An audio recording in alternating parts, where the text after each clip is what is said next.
Hi and welcome to the table at the Dice Cup in Nottingham. I'm Mark Windle. I'm Steve Raine. I'm Jonathan Hicks.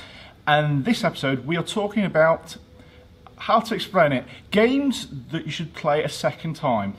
For me, this means a game that I guess you're not going to get the full understanding of the game the first time you play it, for whatever mechanism or something that's hidden.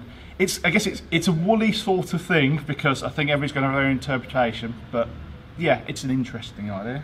Yeah, I just had to go down and think about games where, for whatever reason, a second playthrough would be helpful, either to kind of, there's certain strategies that you need to get right from the get-go, and on your first game you're not going to do that, so to get, to enjoy the game you might have to do it again, or games that you just didn't realise the hidden depth in the game until you'd played it that second time. You thought, oh, this is quite a simple game, and actually you play it again, it's actually much more complicated than it needs to be. I found this quite a difficult list to make. Yes. But originally I was thinking, it's games that you play it once, and then you get to the end of the game and realise, that's how you're meant to play the game. Yeah. You do terribly on the first game, and it's like, okay, now I know what I want to do. I want to play it again. But I find if you, in terms of whether or not you want to play it again, if you play the game and you know you like it, you're going to play it again anyway. So I wasn't quite sure. Most of the games that I've picked tend to be more on the end of you play it and you're like, it's okay, but then for whatever reason you end up playing it again, you realise, oh, actually there's more to this than I realised. Then you play it again like, there's actually a really good game here, but the first time you play you don't realise how good it is. So I've tended to more on that side rather than the, oh my goodness, I didn't know what I was doing because there's so much going on in the first playthrough. But I could certainly see how you could go with either direction. Yeah, I've probably gone less your way, but I did consider that. I think with mine I've had to balance between a mixture of my favourite game that does this and the games that do it the most that I've played that I still enjoy. But so yeah, that's what I'm saying. It's kind of, I've tried to be as good at it as possible, but because it's such an open-ended question, I think I'm going to get more of an open-ended sort of answer. It feels like the order doesn't matter too much in this one. I took ages ordering them, but I looked at it and thought you could stick them in any order really and it'd be fine. Marvellous. It's number 5. Okay, so my number 5 is a game that you're going to be told this is how the game's going to end. You're going to score a load of points, and you're going to tell that person about 5 times, and they're still not going to understand that everything you do at the start of the game is going to be worthless compared to those last 2 turns. It's Russian railroads, because you tell people the first time you're going to be whizzing around this track, and they never believe you. They always go, yeah. Everything in that game is essentially setting you up for those last 2 turns. You can score 1 or 2 points, 3 points, 4 points as you're going through the early ones, but you should be aiming to score hundreds of points in the last few turns. And so that's why it's because I think until you've really seen that happen, I don't think you can understand the game fully. You tell people that you know someone's been lapped twice by the end of it or something like that, and people go, well, I've only got 3 points off the first round and I'm second. And they just don't get, there's only 7 turns in the game, and it's just, it's just so hard to envisage just the amount of points you can get. And if you don't aim for one of those big point scoring ways to do it, or kind of specialise in certain aspects of the game, you're not going to get those big scores, and you are going to be the person that's been lapped twice. There is so much going on in the game. When you first sit down and play it, you just can't see how all the different things are going to interact with each other. You don't know what necessarily is going to be the high point scoring strategies. So you try something, and that's very much, you get to the end, it's like, oh, I've been lapped twice. Yeah. I think we said this story before. We have something we call A-bomb. I think it was by the 4th turn, he'd scored 0 points. And he won by a massive margin because he knew to time everything to score in those last 2 turns. Yeah. He just set himself up, got all the bonuses, chained everything together, went from scoring no points at turn 3 to 40 points on turn 4, and then from then on he was just uncatchable. He was great. He just planned it so well. Yeah. And if you play it the second time through, you will kind of appreciate what you need to do that. Yep. Yeah. My number 5 is a game that Mark still hasn't played, The Good Guy. And that is Tragedy Looper. Okay. And Tragedy Looper, you could have put it on the brain burner category. I believe it was on honourable mentions there, or you mentioned it. It's such a weird game. It's basically Time Stories, the game, but it's like a competitive game. You are going back into a situation where you've got like 6 days to stop some tragedies happening. You don't know which tragedies is doing it, and you get to day 3 on the thing, and you're moving people around the board and adding influence or intrigue and to various spots. And then Mark, as the bad guy, just goes, "You've just lost." And we're like, "How?" And he goes, "You've just lost," and he won't tell you why you've lost. And you go, "Oh, well, that person just died," or "Those two are in the same place together," or "There's enough intrigue on there," and then you've got to try and find out what's caused it, and this and that and t'other, and then you get another go at it, and you get like three or four goes at it depending on the difficulty, and you go through. You got to day 3, right? Nothing's the same as it was day 3 last time. We've made sure that, and then it gets to day 4, and Mark goes, "You've lost." And you go, "Oh no, not again!" And there were so many different ways to lose, and you've got to try and work out which of the scenarios he's on, and he's got to try and leave up enough loose ends that you could be on lots of the different scenarios, and it's just so hard. In fact, you kind of need a playthrough before you actually give it, right, okay, we're going to do it again, we're going to have another go through this, and now we all know how the mechanics work, what he's trying to do, what we're trying to do. It's just much better the second time, even, not just for the good guys, but for Mark himself. First time he was the bad guy, he struggled, but the second time he was the bad guy, he played it really well. And you need that second playthrough to kind of make that game competitive. If you know what you're doing and the good guys don't, then you're going to win easily. You're going to win. Yeah. Or vice versa, if the good guys know what they're doing and the bad guys not played the bad guy role before. If I had to go at the bad guy, I would do bad at it, so I would want 2 goes at doing it. Yep. I've only played it once. Play it again. So obviously I need to play this one again. And I can totally see it though. There is so much to take on. It's a real brain burner. Yeah. That playing it a second time would be a much better experience. Because if you're the bad guy or the good guys and you make those errors early on in the game, the fact of making errors early on in the game narrows the choices you've got, and it just means that you're going to get caught. So you need to kind of go right from the turn 1, you need to think about all the different things, you need to kind of lead on false trails and stuff, and without having had a go and failing or struggling at that, you're not going to kind of appreciate what you need to do. Yeah, it isn't on my list. It was in one of my mentions. I didn't actually put it simply for the exact reason that Steve said. I've only played the bad guy, and I think that what you're saying is even more important as the good guys. I think the bad guy has skill and gets better at leaving the threads. While I think the good guys need that second play just to understand what they're doing. I think the bad guy does as well. I think you can't do if I had to go to the bad guy first time, I would do bad at it. Even though I've played the game before, I've never played this side of the bad guy. So I'd need 2 goes at it to do well at it, I think. Okay. All right, my number 5 is a ladder climbing game, and that is Tichu. So everyone has a hand of cards, and it's more or less like a normal pack of playing cards, but there's 4 special cards that have been introduced there. So one player plays a card, the next player has to play a higher card, essentially, and you keep trying to play a higher card until no one can play a higher card. Then all those cards are sort of won, and some of the cards are worth points, you're trying to win points that way, and the next player gets to start a new round. You can play pairs though instead of single cards, which means everyone then has to play a pair, or you can play 3 cards. So there's various combinations you can play and everyone has to follow. But the first time you play it, there are these 4 special cards, the dog, the phoenix, the dragon, and the mahjong, and no one really understands what they do. You can explain the rules. So when you play, it's a partnership game, when you play the dog, it immediately transfers the lead to your partner, so they get to lead to the next trick. But people are like, why would I ever want to do that? And so you explain what the 4 cards do, and no one really understands the first time what they're supposed to do with these 4 cards. So at the start of the game, you normally pass in cards to your partner or your opponents, and beginner players will always pass those special cards to their partner, because they're like, it's probably a good card, but I have no idea what to do. So after you've played it once, it's like, oh, I kind of see what you're doing with these cards now. Now I know how they work. And that really adds to the strategy of the game. Without those 4 cards, it would be a much weaker game, much less interesting, I think. But they really add to the strategy. And it's a really good game. I really enjoy it. Game. I think it's great. I didn't even consider it, but yeah, you're right. I played a very similar game without the 4 special cards in college. Okay.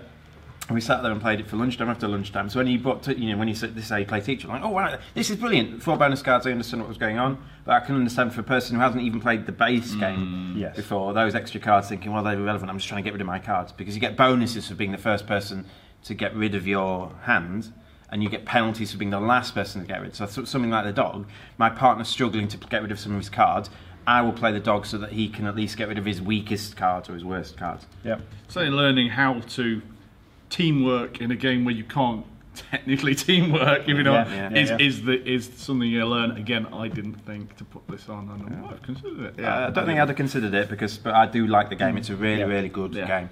If you I play bridge. If you had any sort of like trick-taking partnership games where you kind of understand you're trying to count cards have gone as well, it's just really good. Well, I never. It's number 4. My number 4 is an engine building game set in revolutionary Russia. It is Scythe. Oh, okay. So Scythe is a bit weird. Scythe's a lovely game. It's designed incredibly well. The miniatures are lovely and whatnot. But effectively, at heart, it's an engine building game with certain win conditions. You're trying to get certain stars to get points and various things. And in Scythe, it accelerates. As the game goes on, it accelerates. And someone can go from 3 stars to 6 stars in one go and ends the game. And that acceleration comes from them have built everything up over the course of the game.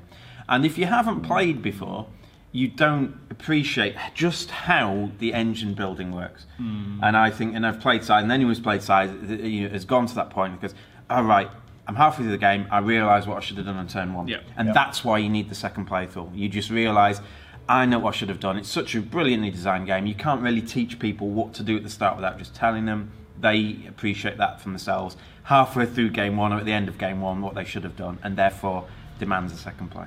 Yeah, it's a very good choice because there are a lot of different options, aren't there? At the start, it's like I could bring my pieces over here, I could harvest this resource or upgrade this, and so you don't really know what to do. In fact, the game comes with some hints, doesn't it? Yeah. So little hints for people who are not sure what to do on turn 1, the kind of things you could do, and that does help to a certain extent. But as Steve says, you need to have played it once. It's so good. I mean, you say that a lot of games, but I think every time something will go, you will get battered by other people on your first game because it's just one of those games that until you've experienced it once, you're going to get beat. And I think some other games you can say, so if you're playing Russian Railroads for the first time and you wanted to give someone a hint at the start, you can say, right, spend your whole game going for the white track. Yes. And that's fine. Inside, you can't do that. You can't give someone a hint without kind of telling them all these interconnecting things, the upgrades, the ones that get you bonuses when your opponents do things as well.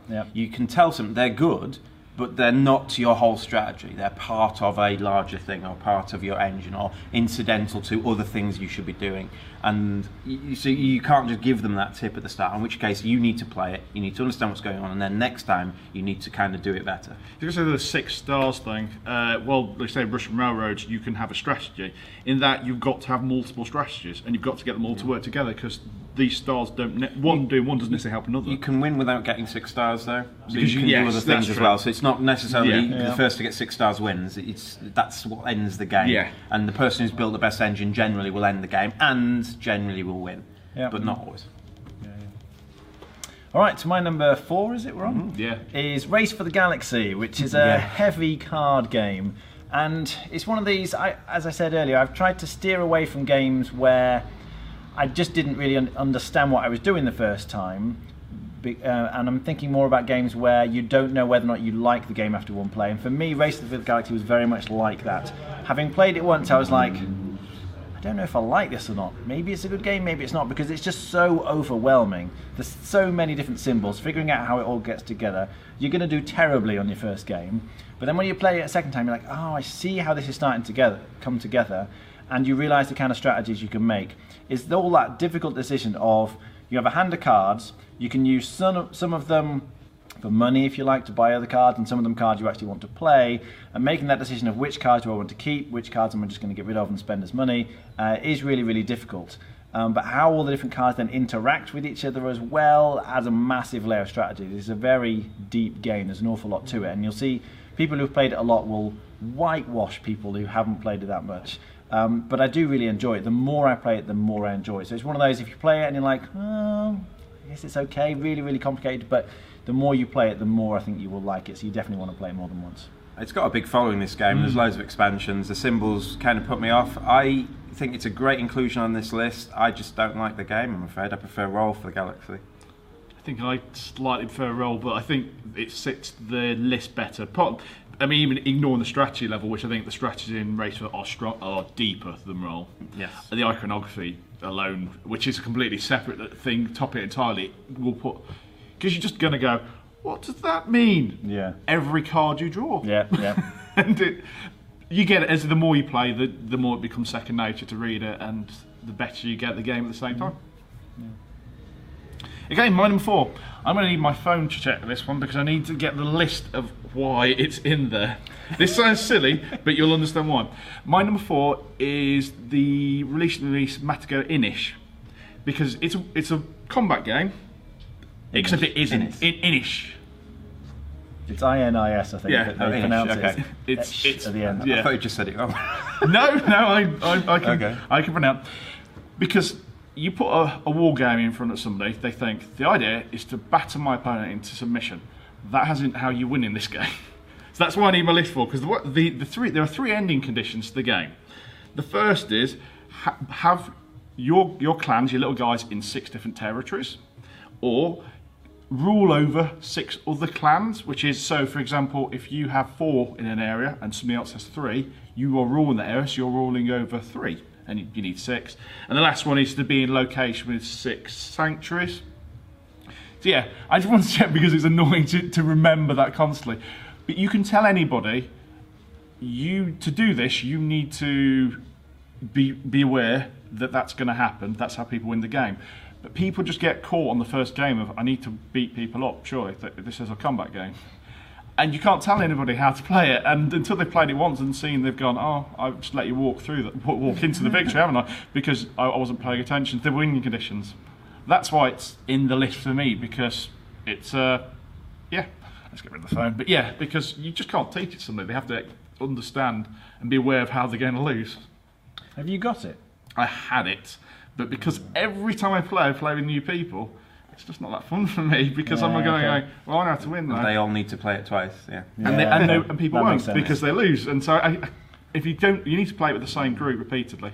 And yeah, That's a disadvantage with playing with, like, you know, whoever turns up on a Thursday night. There's nearly always someone new to our games. This sort of game isn't great for that sort of person, is it? I've not played it. I've not played it. I really want to play it, Yeah. but I've never seen anyone bring it here. I've played it a few times, but it was always amusing. I never saw it. No. I don't think so. Oh, I might pick up another second. Okay. Try it again. Extraordinary. It's number 3.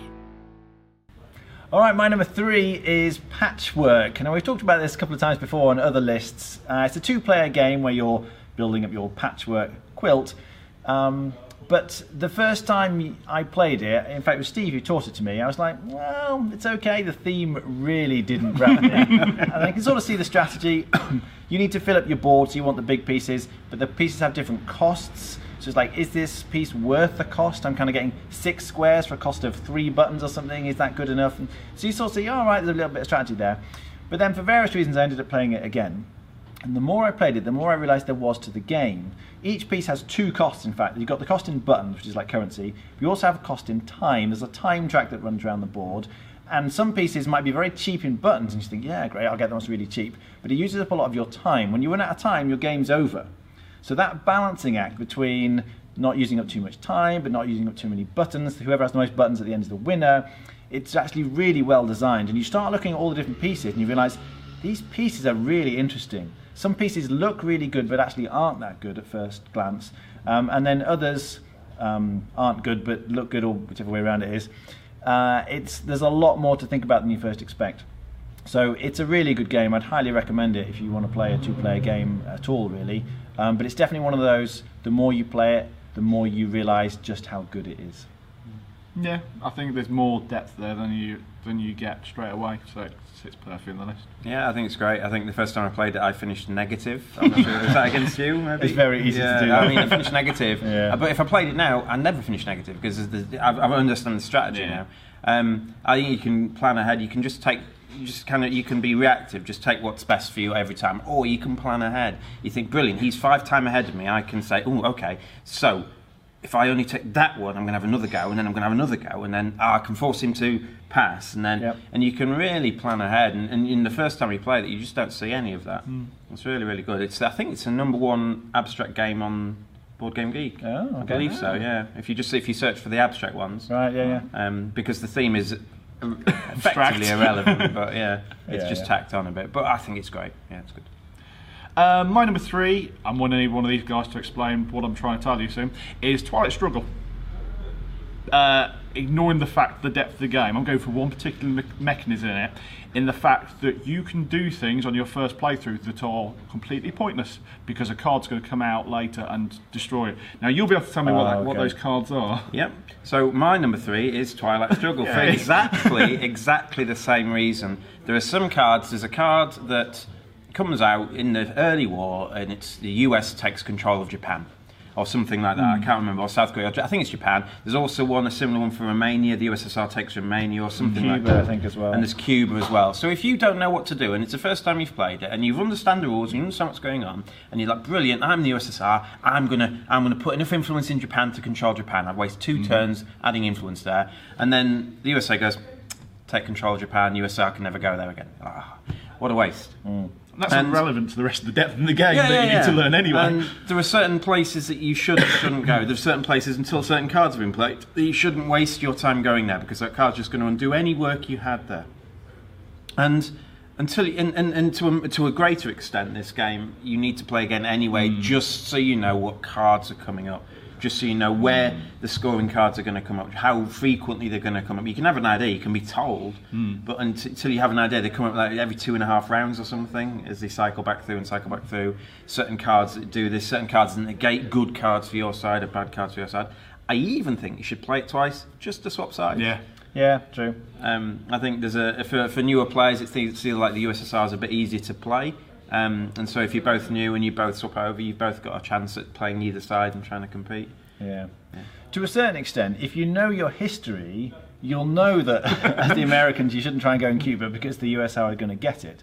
But when you play those kind of games, you don't expect them to be so true to real life. But actually, this one incorporates the history really well. It still gives you lots of tactical decisions, and yet the history of what took place in the actual Cold War does come through really well as you play the game. Those events will happen. So you can know the history, but you have no idea what the Cuba card's going to do.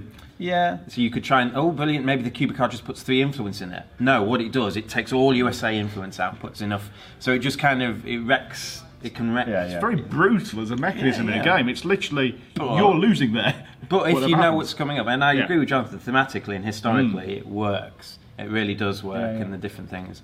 But yeah, you need to. You can't sit there before someone's played and say, right, watch out for this card, and this card, and this card, and that card, and don't you dare go there because that's stupid. You can't tell someone that. You can hint, maybe don't go to Japan, probably don't bother. No, it's perfect for this list. Spiffing. It's number 2. So my number 2 you've played, I don't think you have. It's Food Chain Magnate. Oh, I have played it. Oh, you have played it? Yeah, just once. Oh, just once. For 2 reasons, this one. The first reason is because you have to understand the game to understand where to put your starting location, like your food chain, essentially. And if you're not, you can almost take yourself out of the running just by putting it in a really bad position to start the game. Oh yeah, that's right. And that's half it. And the other half is you need to be aware that straight off the go you need to be getting one of those milestones. And if you don't, because you can only get them in the first round somebody takes them, and once somebody's got one of the milestones, they're gone. So you've lost that great special ability that you're really useful because you thought you'd get it next turn. And so both of those things mean that you really need to play it once to know what's going to happen. And I'll put this as sort of aside. I kind of consider Terra Mystica for the same positioning thing on the board. Because it's another game where if you don't understand where to put your buildings, you're going to take yourself out of the game. You can lose before you've even played around the game.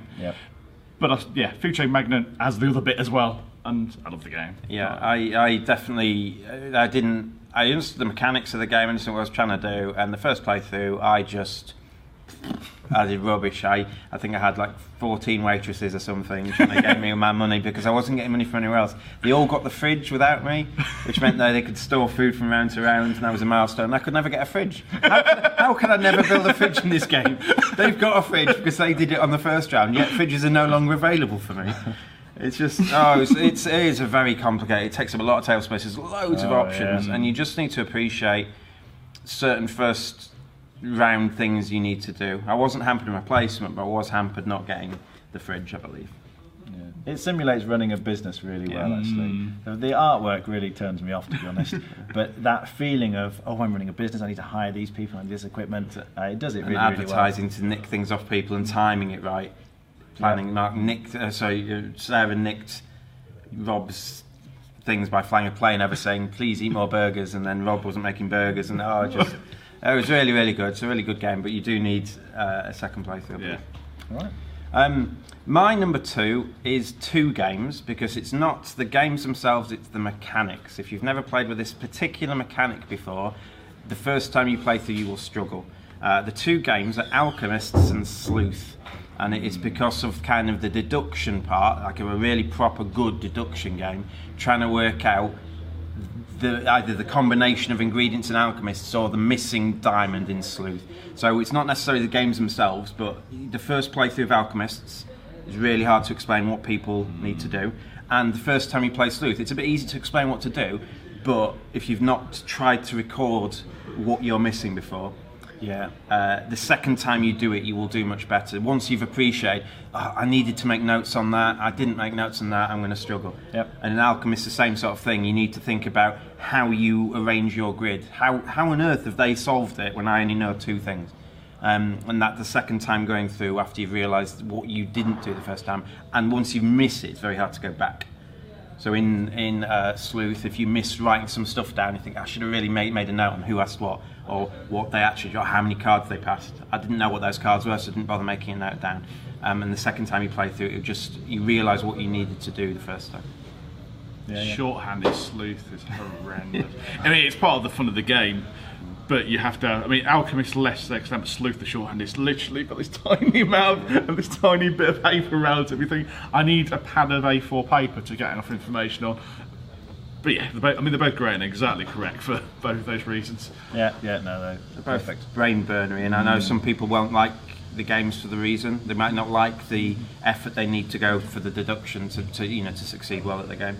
But if you do like that sort of game, you probably need 2 goes at it. Yep. So. All right, my number 2 is Codenames. Now, I actually rate Codenames 9 out of 10 is my Board Game Geek rating. But the first time I played it, I didn't like it. Not only was I sort of cool, but I just honestly didn't like the game. But when we first played it, again, it was with all these kind of gamer friends that we play with, and they were just trying to do the strategy, maximise the hell out of it. And all the different cards that you have a grid of cards, and you're trying to give clues to link them together, essentially. And the more cards you can link together with a single clue, the better your team's going to do. So we'd have people sitting there for ages looking at the cards going, okay. And everyone else is sat there going, okay, what do we do now? There's an awful lot of downtime when people play it like that. It's like, what kind of game is this that creates so much downtime? But I've since played it in more light-hearted groups, so with my family and other friends who aren't that into gaming, and it just works so well. If you kind of explain to people, well, partly the game comes with a timer, and we don't use the timer to time the people making the guesses. I use the timer to time the people giving the clues. As long as they don't take too long, if they're confined to a minute or something, the game flows really well and plays very well. To the extent now that I really enjoy playing. I think it's a great game, but you need to make sure the people giving the clues don't take too long. But the first time you play it, you might not realise that. I've spoken to a lot of people who've played it and like, well, I didn't really like it very much. But if you play it constraining the clue giver's time, it becomes a much better game, I think. I'd just suggest, whatever happens, if you played this game with a group and you didn't enjoy it, play it with a different group. Yeah. It's such a good game. And it works for non-gamers. It's one of the best games to take home at Christmas, to take on a get together somewhere else with people who don't game. It's just really, really good.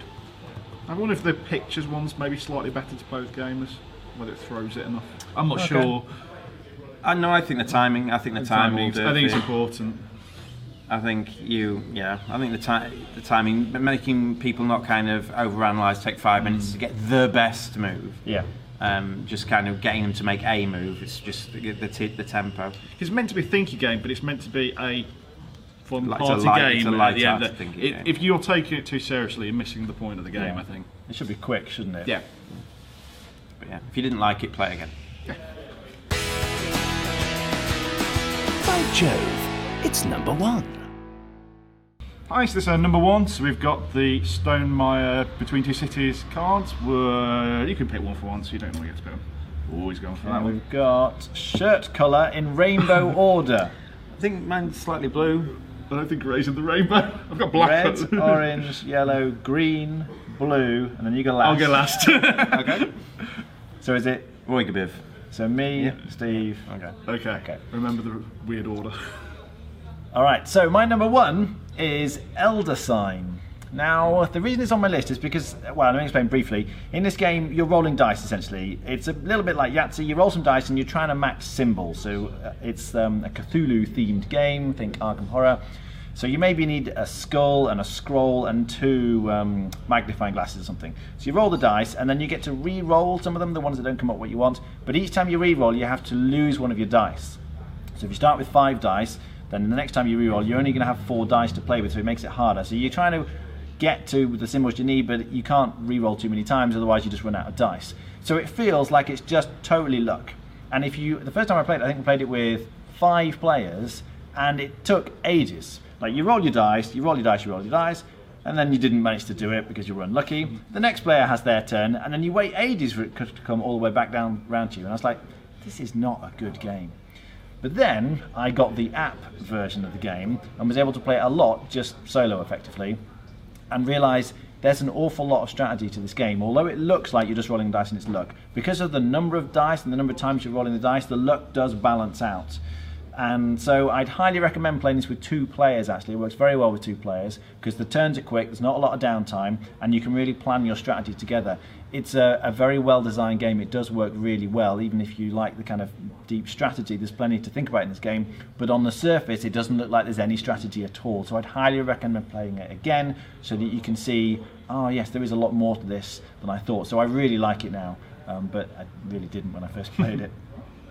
Okay, I've not played it. I've never played it physically, but again, I have the app version of it. I've played it too. Yeah, it works really fun. Do you ever feel sometimes that the app just hates you, and you think that that dice roll's not.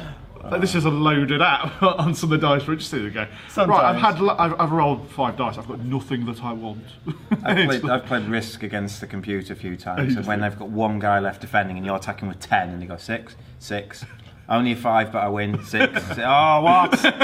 Yeah. Yeah, I can see it.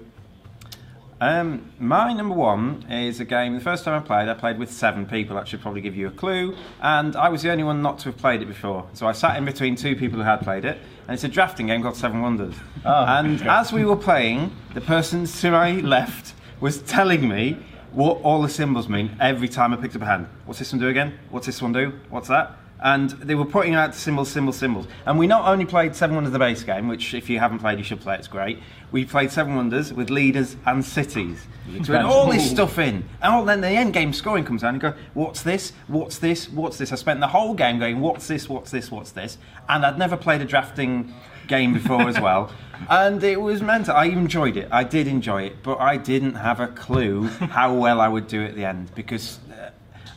one, I didn't know any of the cards did. There's a load of symbols there. They've made it language independent, which is great, but there are so many symbols. A bit like Race for the Galaxy you mentioned earlier. Yeah. The symbols everywhere. And the second time you play through it, the symbols are really intuitive once you've seen them before. And then drafting. Brilliant. On my turn, I picked up a hand of cards, and I always picked what was best for me. But I didn't look at what my opponents were doing. I wasn't really looking at their military. I wasn't really looking if either of them were collecting the green cards. And obviously, if you play drafting games, to get better at drafting games, you appreciate what everyone else is doing as well. No one's collecting signs, which means if I start collecting signs, I will get lots and lots of points. Or everyone's collecting signs, which means I'm going to go down the blue card route or anything like that. Yep. Because of how confusing the first game is, if you didn't like it because it was just a bit too low, you should play it again, and because the second time you play through it's much, much easier, and it is a really, really great game. Yeah, that was a good choice. It's not my number 1, but yeah, it's a very good game. And a grid. Anything with that sort of level of symbology and appreciating what's happening around you, it's always going to be. My number 1 is Glory to Rome. For a few various reasons. The first is you have to be aware of what cards are in the deck and what powers are there. Because there's a lot. The cards each generally have different special powers, and there's a lot of them, and it's a big deck. You then have to be aware of all the game-breaking combos that other people can do and prepare for when they're doing them, because they will destroy you. one thing that all new players are going to miss, and I think you even might miss for the first few times, so maybe it isn't perfect for that list, is the fact that half the game is actually controlling the pool of resource in the middle, which are the bits that allow you to build these things. So you need to be, if you're a good player, you'll know how to stop people being able to do what they were doing. You can lock them down, essentially. And my example is, my partner is better at me by this a long way. She just has a certain way of doing it. Sometimes it's like she's the puppet master and I'm just dancing to her tune. It's like, I want to play this card, but I know that you know exactly what I want to do, and you've got this way of getting around it. And it's like, I mean, maybe that isn't type perfect for a bit saying you should play second time, but you do at least need to appreciate what card's going to come out. Because a good player in this will beat a new player, or even somebody who's decent at it hands down, because they just know the deck so much better and they know how to cancel everything you're trying to do. Yeah, it's a good choice. I've played it once again, only once. So I would really like to play it again, actually. But the only thing was I found it quite dry. Oh, yes, you're right. There's nothing that really appeals to me in terms of getting involved in the theme. But if you like the mechanics in the game, and they do work very well, it's a really strong game, and I can totally see why you put it on the list. I haven't played it either, so this is a games I should play this rather than should play twice, I think. Any honourable mentions? Yeah, a couple. I've got Terra Mystica, which was mentioned, but no one actually said it in their list because of all the different races and that issue with, starting in the right place is key sometimes. Yeah, that'd be a good one.